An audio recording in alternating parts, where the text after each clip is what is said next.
Welcome to The Roofer Show with your host, Dave Sullivan. You found the podcast that helps roofing contractors grow their businesses, make more money, and have more free time. Hey everybody, what's up? Welcome to the Roofer Show podcast, the place to be if you want to grow a more profitable roofing business. I am your host, Dave Sullivan, the roofer coach and the roofer CFO, where I help contractors understand their numbers, learn how to read a financial statement, and how to use it to drive your business. And next to me, we've got John Delorier, Savannah, Georgia, and also the co-founder of Proline CRM. What's happening, John? What's up, Dave? Excited to be here. It's all good. And we've got Brad Akers back, which is great. Brad, we had you on the show back in, it was number 375. What was this? April. So great to have you back again. That was all about how to reduce your customer acquisition cost. As you can tell, my voice is not good. So that way you guys are in luck. We're going to let Brad do most of the talking here, and I'm going to shut up. So Brad, what's going on? Why don't you give us an update since that last great show that we did and see what's going on? You know, we're mostly still plugging away, just fine-tuning how and what order we're helping people implement some of these things, but the name of the game is turning one into many. So how can we drive customer acquisition costs down? How can we create a pipeline where we're consistently able to turn one into many?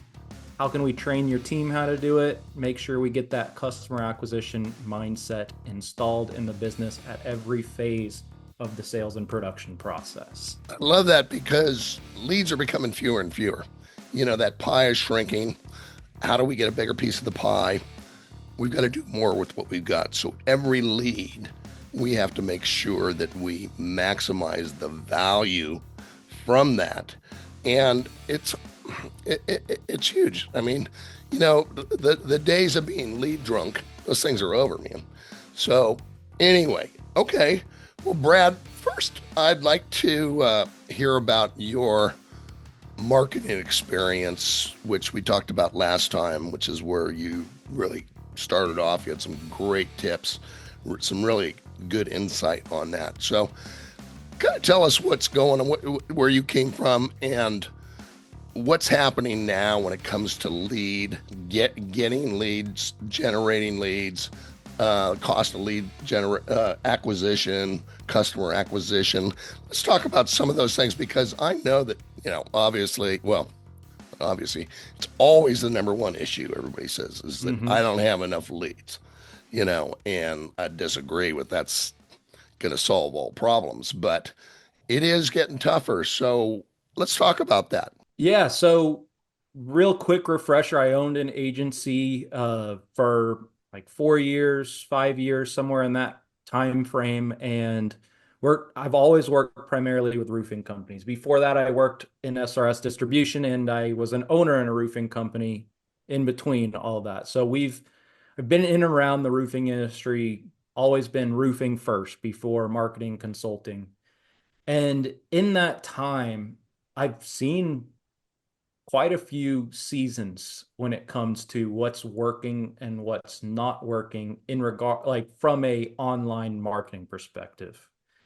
And I would say right now we're in the season of SEO. SEO's, I think, coming back with AI and a lot of the different tools that are out there.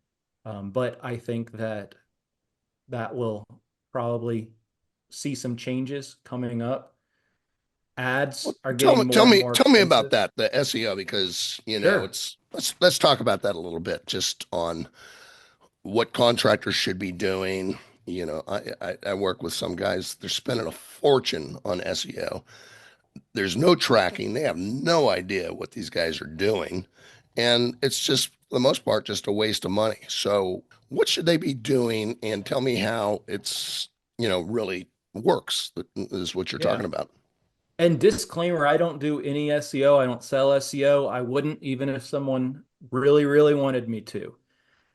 And the reason I think that SEO is coming back is because a lot of these AI tools are making it so you're able to pump out and produce massive amounts of content that is incredibly specific to what people are searching. And it's getting easier and easier and easier to have a huge footprint when it comes to how large your website is, how many websites it's linking back to, how much content, how many location pages you have. It's becoming easier and easier. The days back when I started my agency, it was the norm to publish five, maybe six or seven new pages a month. And that was a lot of the time more than many did. And at this point, if that's what all you're doing, it's going to be tough because you'll have to be publishing incredibly high quality content, and not just high quality content that Google likes, but you'll have to be publishing content that homeowners and consumers are actually sitting and hanging out on the website reading. Because otherwise, people are able to put a lot of this AI content, do location pages, use dynamic prompts, which just can make it so you're getting new pages every day, multiple new pages every day. And with that change, it's going to increase traffic to these websites for a period and really help people's Google My Business pages work for some of the location based keywords. Google My Business. See, I'm aging myself. Like me. But in general, that's good for now, but it will also become bad because the more people that figure this stuff out and are competing for these rankings, the more the game is going to change. So when everyone figures out how to run that one Facebook ad that converts and it all of a sudden isn't unique or novel anymore, then all of a sudden a new strategy needs to emerge. And I think with SEO, even though it's hard to make that clear of an example, that same thing is going to happen.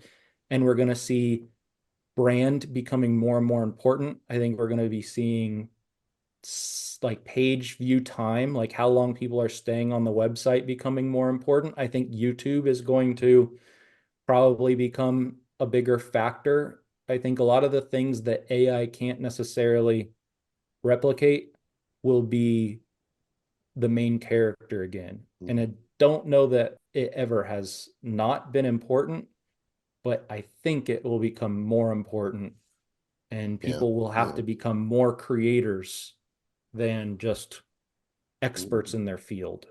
Agreed. Yep. John, what do you think? I mean, you're the king of Oh yeah, I mean like content. I wouldn't say I'm the king of content, but I would say that it's a funny joke, a meme, lots of people begrudgingly accepting this. Why, we wanted to be business owners, we didn't want to be content creators. Well, sorry, that's the way people consume everything now with video content. And so, yeah, we are rebranding again this week to Rufana in Georgia. So we have to create a whole bunch of more videos. We're like releasing videos. We're very slow right now as far as releasing, but yeah, we have a whole plan for 2025 to release tons of videos every single day on all the platforms, and we actually sell jobs because people will actually share our stupid dad joke stuff, and we'll like, there's an appointment. We got one immediately after we started. Like they want more and more dad jokes. They want more. They want to know who we are. I mean, being on a roof is fun. Showing how to do a pipe boot repair is fine, but it's just not really gonna move the needle that much.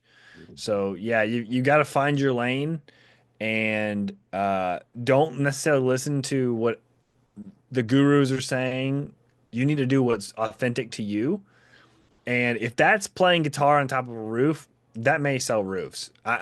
People may say that's not true, but it is because you'll get a lot of people who we want to know, like, and trust somebody. Well, it's going to be really hard for them to like you if you're doing something that you don't like to do. If you're Yeah. being fake in these videos, you're never going to generate any kind of traction. They're going to know you because they're watching your video. the next step is just, presentation, everything after that to trust. Like Yeah. that's you've got to start filming and you have to hire. I mean, what we do is we have somebody we film every week. We set aside time in our calendar every single week and we film every week. Minimum 2 hours. And that's 2 hours planned. That's 2 hours with video titles and sometimes scripts. And AI can help you with all that. Be crazy about it, but we try to shoot 20 videos. I shoot way more than that because when we want to, I don't even run ads. They're just organically posted on all of our stuff. We use a software called Loomly.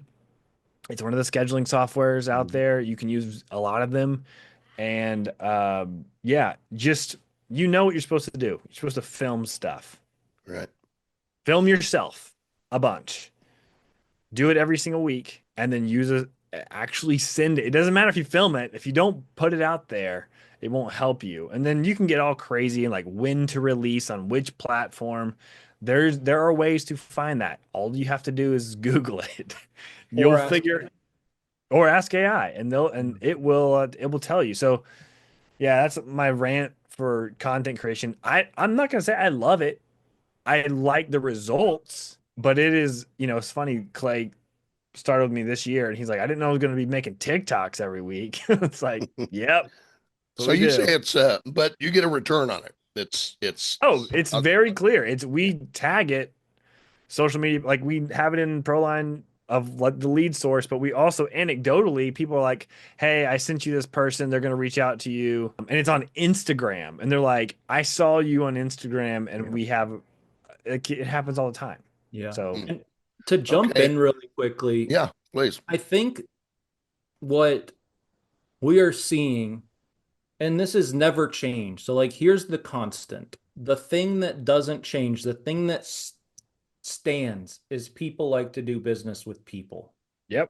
There's trends that can increase lead flow, or there's strategies that work for periods of time that can absolutely get you a good influx of leads. But the thing that will last, the thing that you can set up, the processes, the way you can approach things is being you, is having an understanding of the way people work outside of algorithms and more just within the context of how do people think? How do people make decisions?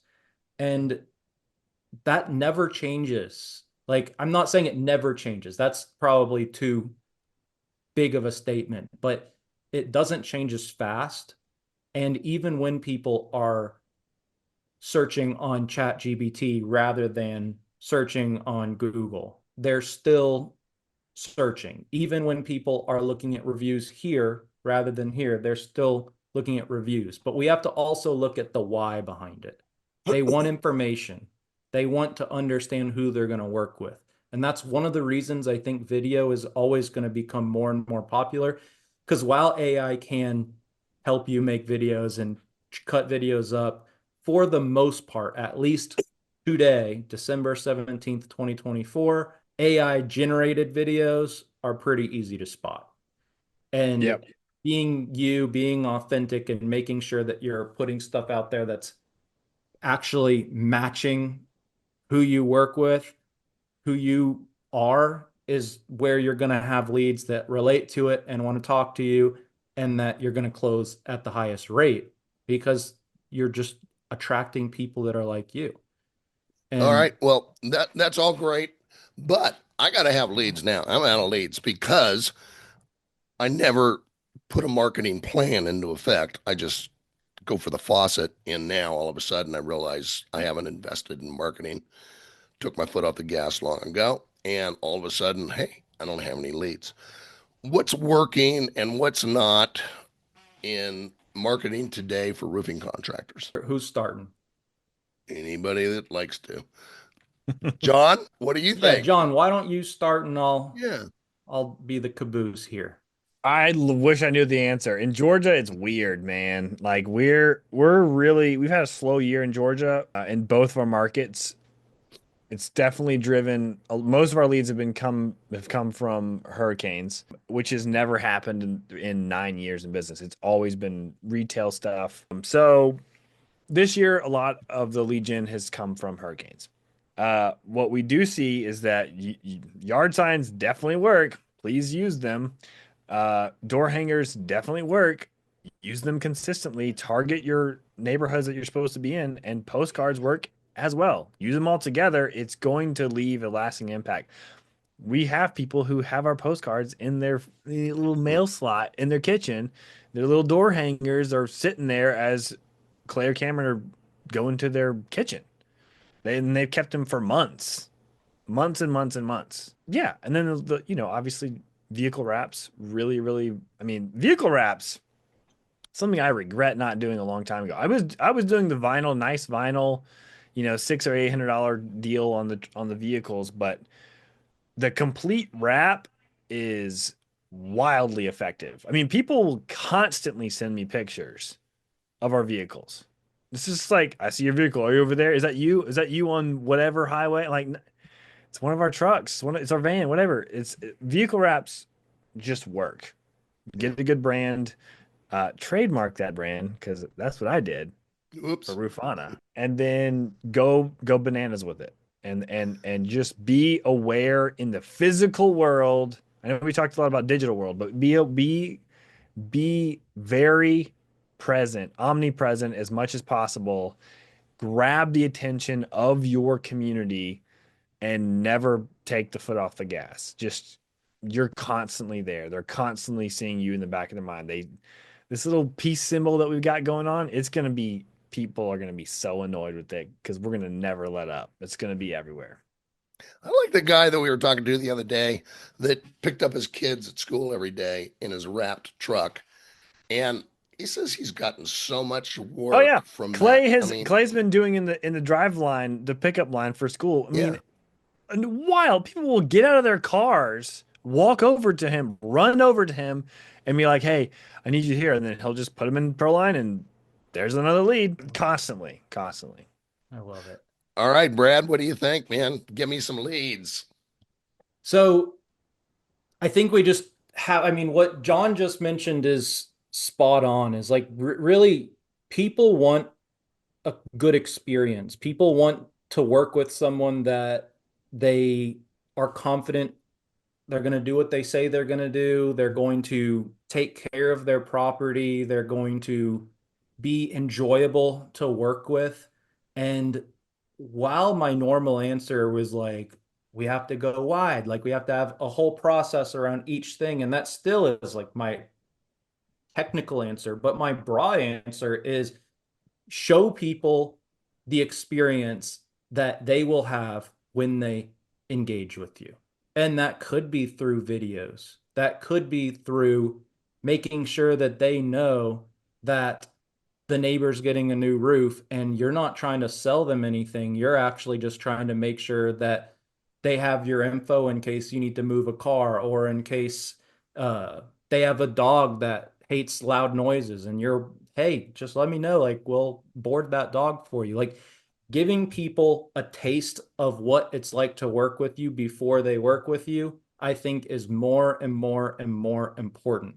And a free inspection isn't it, because people are also, the generation of getting 5 quotes is slowly fizzling away. Now, it doesn't mean that you're going to just close everyone right then and there. There's definitely still people who are just trying to gather information, but people are going to make a decision based off of price, which is always going to be a factor, and cost, which is different than price. We need to make sure that we understand the difference between price and cost. And we can go on a tangent of that in a second. And then experience. How do they feel as that this is going to be? Do they trust that from start to finish, this is going to be someone that they enjoy interacting with, that's going to take care of them, that's going to take care of their home? Do they get good feelings when they work with them? Like, that stuff matters. And I think as we see, for instance, I mentioned the SEO stuff, what is a lot of AI generated location pages and blogs and a lot of craziness. I think we're going to see a resurgence of video becoming important. I think we're going to see a lot of these organic things mattering more. I think referrals are going to become very relevant. I think branding is going to win, but it's going to be harder to show your brand by just like running an ad. You're going to Yeah. have to be a lot more creative than that. There's less and less and less silver bullets. And Mhm. when people find them, they last less and less and less time. And I think that's what we're witnessing is things are moving faster and faster and faster, but the consumers are witnessing and experiencing that as well. And knowing that, I think that the contractor has an opportunity to show what it's like to just interact with people and kind of zag when everyone else is zigging by just trying to be a real human. And I think as much as it's funny, like as much as that's a simple answer and it's hard to go grab that, it's very like meta, just being a real person and making sure that you can have that like service oriented approach is going to be important. I think the hard closing is going to get less and less. I think insurance going to crack down. Like, I think sales skills are going to turn into people skills pretty quickly. And I don't think there's as direct of a correlation as you would imagine in those two. Mhm. So, What about paid ads? Because I think I'm just going to throw some money at this thing, and that's maybe going to solve my problem. I don't know what else to do, but what do you think? well, what's your butt? How much are you going to spend? I Throw a what number I out. have I have no idea what I need to spend. I don't know. I'm going to spend 5 grand a month. Okay.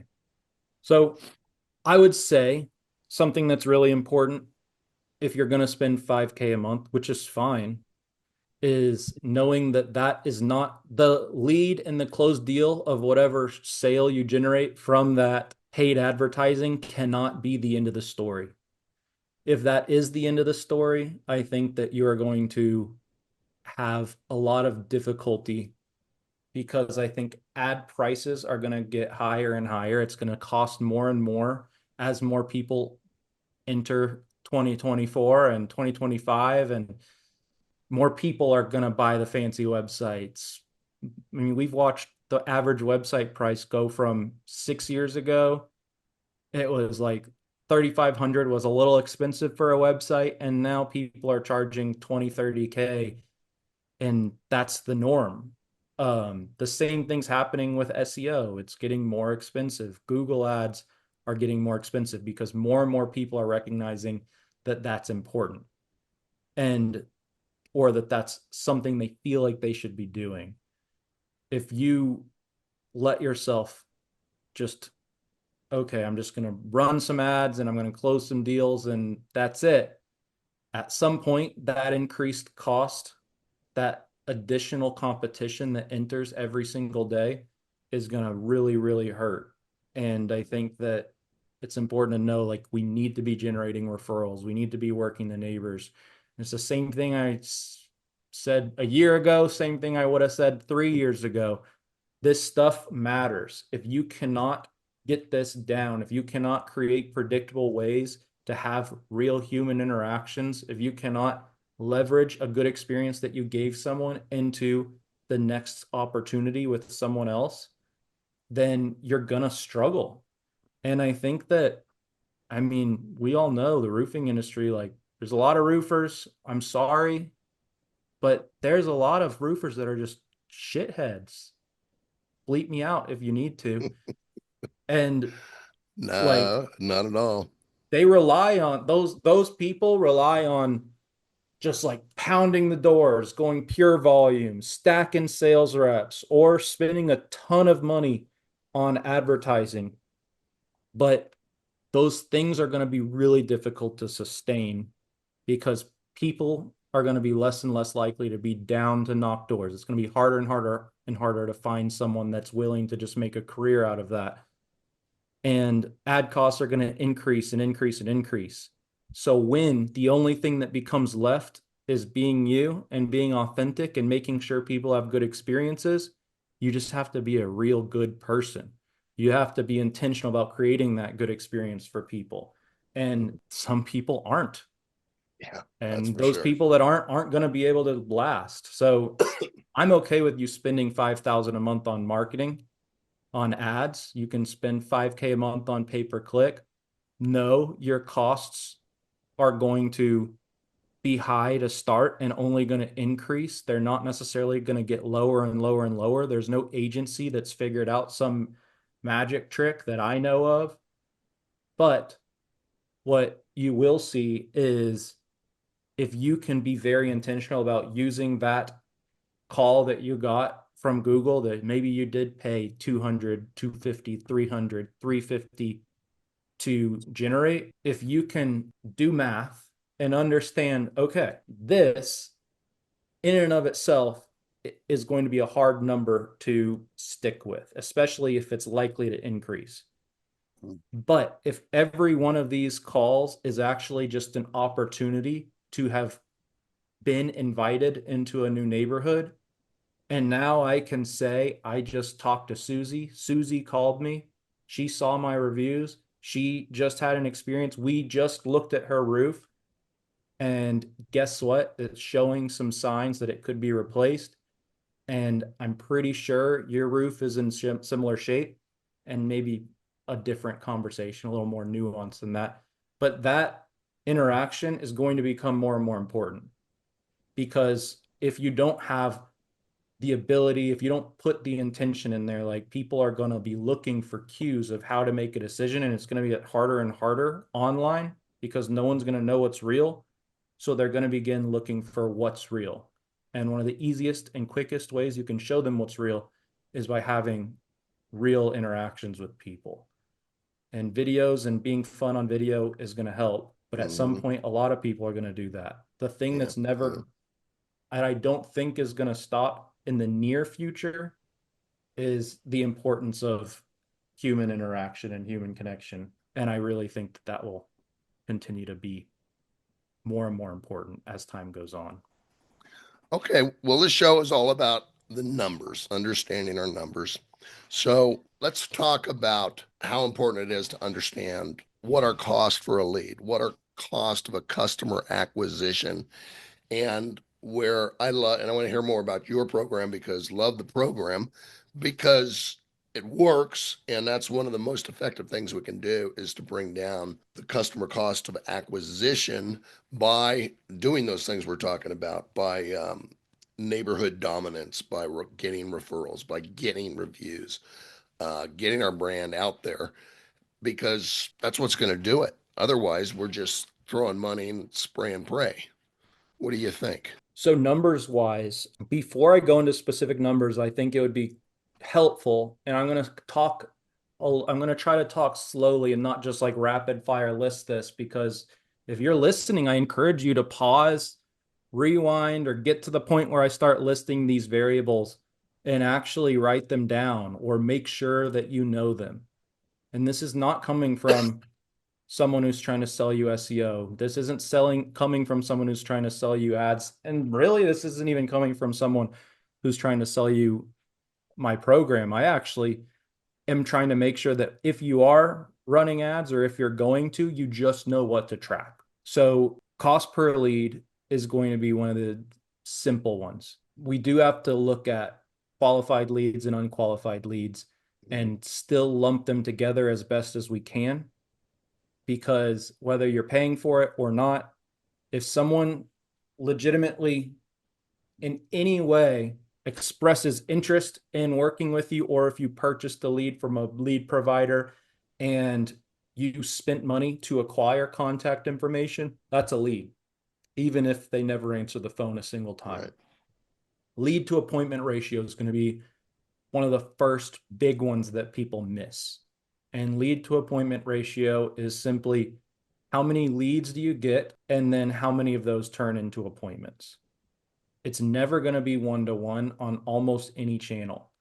So be aware of that, because it's not even one-to-one on referrals. Like, it's not one-to-one. Usually we're seeing anywhere from, like Google ads, for instance, the average when I was tracking this very carefully was in the like 60% range. Some people had it up to like the 70% range. Tools like Proline that's a tool that will help you increase your lead to appointment ratio.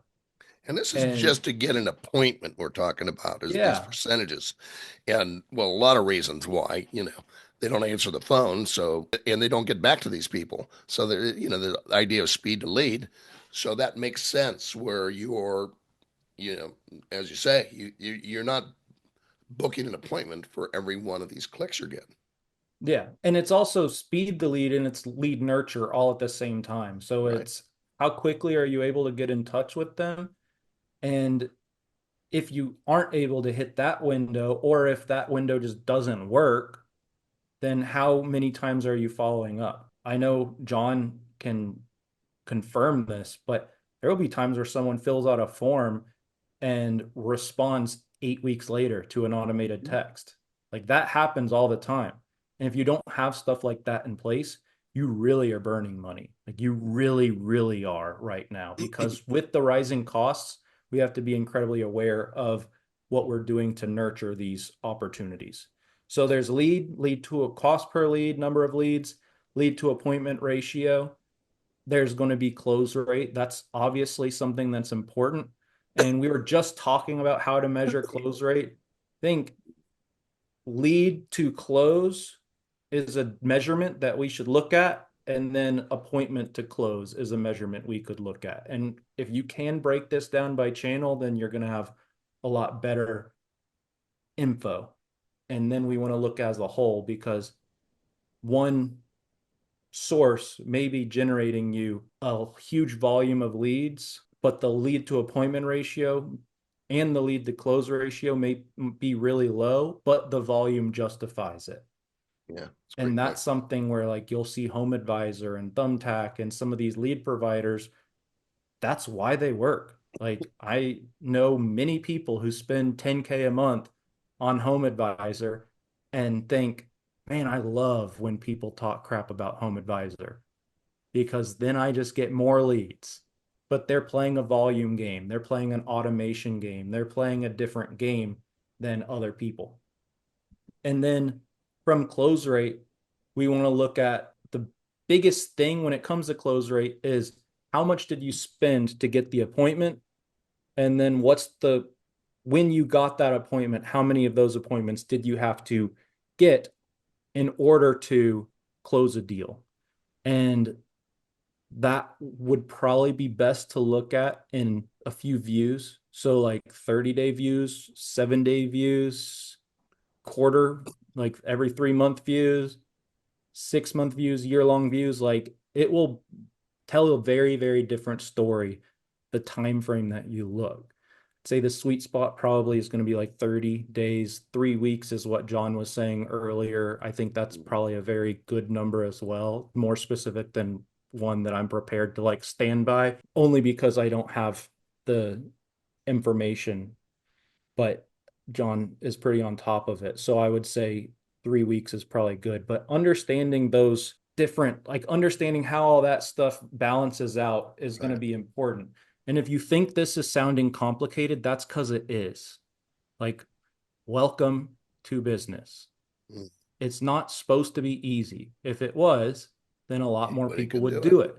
Hmm. If it was as fun as it seems in theory or in the movies, a lot more people would do it. John would have less gray hair in his beard if it was Yeah. as fun as Looking it good, seemed. by the way. Pictures of me 2 years ago. My wife continually tells me. But it's just tough. Like, and like that's like put your big boy pants on. Like start measuring it. You can't not be a numbers guy and run a business. Like Yeah, that's crazy. you're right. Like it's completely illogical. And it doesn't mean you have to be the one that's great at it, but you need to make sure that you have people that are. And like it's just going to be so, data is going to be more and more and more and more important. You got to know what's working, what's not. And that's where we see, keep throwing money at things that, hey, you're just getting no return on this. But you got to know those things. So let's talk about your program and how these guys can increase our close rate, bring down our customer acquisition cost, because I love what you do. Well, I'll just let you tell the story. Yeah. So origin story of my program and what I do is I started running some of these numbers when it came to the average Google ad campaign and SEO campaign and how long it took to take off and Facebook ads. And it really didn't sit well. I started seeing 1.1x return, 1.2x return, even on campaigns that by our metrics as an agency were doing well. And I also knew that a lot of my clients didn't really understand how to run these numbers. And it was the blind leading the blind. So I decided I wanted to kind of create a bridge. And that's what it started, by helping track some of these things. And then as I tracked it, I realized there was a need that I wasn't fulfilling. So John Brose, Ugly Roofs, great guy. Him and I have spent hours on the phone. And a lot of what I teach is a result of him and I kind of talking through solving some of these things. And then I obviously use my marketing brain and my just understanding all the different sides of the business, understanding in depth how the marketing side worked, understanding in depth the cash flow side, which honestly was more when I was in distribution that I learned that, because I had to help get people out of debt. I mean, if I guarantee you a huge portion of these listeners have a bill to their supplier that might be a struggle to pay. And that's okay. Like, I want you to know it's common. It's not talked about enough, but I promise you, like, many do. You're not unique and you're not failing because of it, but you have to understand the way out. And then I understood the day to day and the times suck and how difficult it really can be running a roofing company, especially when you don't have a huge team. When you do have a huge team, there's other problems, but when you're out running around in the field and you have to, I mean, John, you spending time every week creating videos, like, your time is stretched thin already. Like, you are already running around a lot and you have a team. So the people that are one-man shows or just have a couple people, like, it's tough. And so understanding and looking at all that, I wanted to think, how could we get more out of this? Is the answer increasing the pricing? Are roofers just pricing their services too low? That was a route that I considered. Is it close rate? Is close rate the problem? Do they just not know how to sell? And that was a route I considered. Is it intake process? And if they had 100% lead to appointment ratio, would that solve the issues? And it would help, but that was a route I considered, but none of them really answered the full question. And I think the only thing that made sense was referrals to me. The only thing that I realized, like, okay, the one thing that can decrease these costs, the one thing that can increase close rates, the one thing that would even allow you to sell at a little bit higher of a price if you wanted to, is better leads. But how do you generate better leads in an industry where there's no such thing as demand generation for roofing? There's only demand fulfillment. So it was finding, where are you most relevant? Where can you make people aware of who you are, what you do, and how can we look at our process from top to bottom and get the most referrals, which was where I first thought about it. And then I realized, no, you don't even need to just get referrals. You just need referral quality leads. And referral quality leads can be generated as a direct referral, but it also can be generated by showing what you're doing, by interacting with the stakeholders throughout the sales and production process. And the neighbors are some of the stakeholders, and a lot of the time they're maybe sold hard to, but they're not given customer service until they're a client. And I think giving someone, trying to approach it from that frame of, like, what's the most relevant thing to the neighbors at an inspection? It's curiosity. At the build, what's the most relevant thing? It's probably stress and inconvenience. After, what's the most relevant thing? Probably maybe a little bit more curiosity again. At the adjuster meeting, curiosity if it's insurance. Like, so how can we answer the questions that people have in that regard? in a very organic way. And so to land the plane a little bit, what we do is we look at a roofing company's sales and production process and think, where can we add in the most leverage? And when I say leverage, I mean, how can we get more for the activity and the time that we're already spending? Because we don't have a whole lot of extra time. And the easiest ways is working the neighbors and generating more referral. That's the very simple way.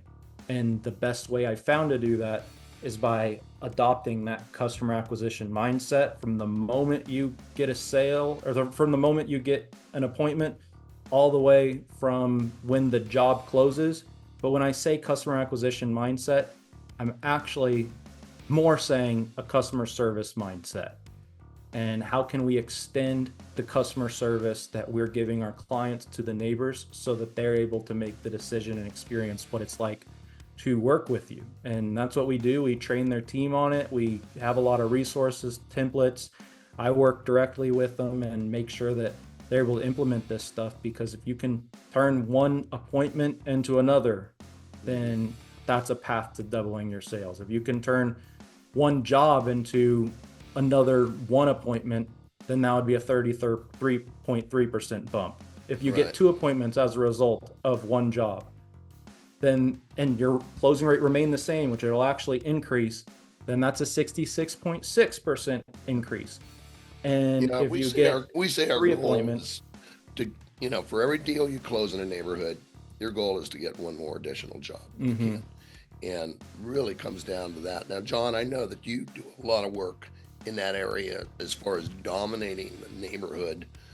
What's your program? And it's really about consistency, and I know that you it's all about consistency. It's because people will get very frustrated. I've said this before on the podcast, where I'll send, years ago I would send like 3,000. I'm like saving up all this money, had no money, and I was like, I'm gonna send 3,000 postcards, and I like designed them, and they were like the big 8.5 by 11, and we tracked the ROI on that, and it would be just like what Brad said. Unfortunately, the same with PPC is like 1.1 return, like the S&P 500. Yeah, 1.2 return. It's like we spent, there's one time we spent $3,000, or it was more than $3,000 3 times. So it's like almost 10 grand.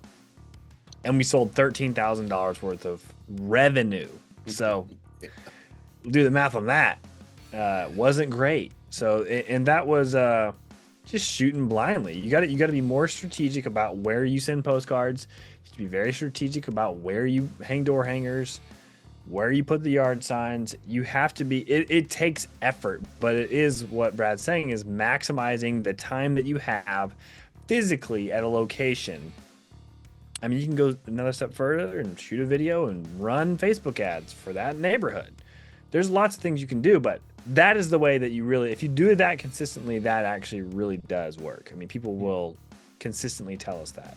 Yeah. It's pretty incredible how effective it's the simple things done in a very specific way. And I gave a talk one time at, like, one of my friends had a little mini event, and the talk that I gave was called Finding Your Pocket of Relevance. And it was not just contractors, but when I said pocket of relevance, it's like, when are you relevant? When is your company relevant to people? And to homeowners or roofing companies, only relevant when they need a new roof, or when there's a storm, or when their neighbor's getting a new roof. Like, there's only so many areas. But the nice thing is, when you find that area, and a lot of the time it's location based, which is a really helpful thing, because it's not always location based in every industry, but it's location based in the roofing industry. And because of that, and because of the tools that we have, we can do the same brand forward marketing strategies. And brand is feeling, right? Brand is demonstration. Brand is what people say when you leave the room. We've all heard these cliches, but you can confidently put in that specific Like you can put in that inordinate amount of work and maybe even inordinate amount of money into these small little areas because your cost per person, you're able to spend more. So like one of my favorite examples is like if you had a roofing company that was spending $1 million a year in all of Houston and greater Houston on branding, direct mail, on TV commercials, on Facebook ads, on all those things, their dollar per head that they're marketing to would be, I think Houston has like 4 or 5 million people, like, so it'd be like 25 cents max, and they're just spraying and praying. If you get really specific and instead of going for 4 million people, you go for 20, how much can you spend per head? $1, $2, $3, $10? Like all those are yeses. And when you're able to spend that much on people that you are confident you are relevant to, that will give you that brand quality lead. And if we remember the definition of brand, or like the different definitions, it's a demonstration, it's a feeling, it's what people say when you leave the room. Then the way we approach those leads needs to match that. If we go in and just like hard sell them, then it's not going to work. It's going to break. But if we go in and try to just give them little tastes and little good experiences with you, and if we are working to make sure they feel like you are truly pursuing them, but not in like a salesy way, but in a like, hey, I just want to give you a good experience. I think you might need a new roof, and I want to make sure you are aware that I'm here and ready to serve the moment you are ready. And if you can make them feel that, then that person's going to close at a higher rate. And if you give that person a great experience, which I hope everyone listening to the podcast realizes how important their experience is. If you sell the deal and then just send it off and nothing goes smoothly, like that's probably your constraint. It's probably not leads. But in that regard, then you can use that good experience and get them to hopefully reciprocate a little bit further and do some referral generating activities for you, which is going to be more just showing people what it's like to work with you. It's going to be more branding. And if we can organize all of these things, it really will change the trajectory of a business. But it's a mindset. I like it. Okay. So how do we get in touch with you and give us a little quick rundown of this program and what you're going to teach us? Sure. So it's 16 weeks of like pretty heavy implementation. That's going to be getting the direct mail set up, getting the designs, getting the organized when you're going to do what, ironing out what specific customizations, what you need to match it, because we really are working on an integrated approach rather than just overhauling your whole process. And that goes from how we're talking to the neighbors and how we're asking and trying to generate referrals. So it's a very heavy consulting implementation for usually 16 weeks. And then after that, we switch to more of a support role where you continue to get the ongoing trainings, the ongoing access. You can continue to meet with us and book calls, but it's a lower monthly rate that makes it a little easier just to stick around and use us when you need us. And then from a how you get in contact with me, I have a Facebook group, the Built Right Contractor. That would probably be one of the best places to jump in. You can text me at 832-275-0581. I'm happy for you to do that. And just connect with me on Facebook. I post a lot, and sometimes it's about my family, and sometimes it's about things that are important to me, and sometimes it's about how to grow your roofing business. So a good mix. Sounds good. But hopefully John, you get to know me a little bit. You've gone through this program and you've worked with Brad. So give us some final thoughts. I think that if you're frustrated with a traditional agency, I just think that most residential roofing contractors should be doing Brad's program because the acquisition cost is the thing that got me. You know, in April, whenever that's the thing. I mean, people, you can argue with Brad all you want, but he ran an agency and he knows how it works. It's probably costing you $1,500 to acquire one customer, at least. Before you pay your commission to your salesperson, Any of that. which also that's just getting And that's the customer. amazing. Mm-hmm. And so you've got to think of alternatives, and Brad has a solution for that. To lower your acquisition costs, to actually, like, why am I basically, if you're like me, you're like, we sold this $15,000 roof, why do we not have any money? It's because of that. You need to use programs like Brad. I mean, he's going to take you through it. He's going to show you exactly what to do to acquire customers at a much lower cost, and they're going to be better customers because of the referral process, because they're going to know you, they're going to know your brand. They're not just Googling you. They may Google you too, but I just think that this is the way that people buy from people. It's never going to change. They're going to buy your brand too, but people still buy from people. And if you can humanize your process and your team as much as possible, that's going to lead to more profits and just a better experience overall. Agreed. Well, Brad, thanks so much for coming on. It's great to see you again. And I love this program. It works. And I really agree with you, John, is that this is what you got to do. I mean, you know, is do more with less, with what you've got. You got the bird in the hand, man. Maximize that. And that comes through referrals, doing all the things that we're talking about. So thanks so much, Brad. John, great to see you as always. And we'll keep in touch and see you soon.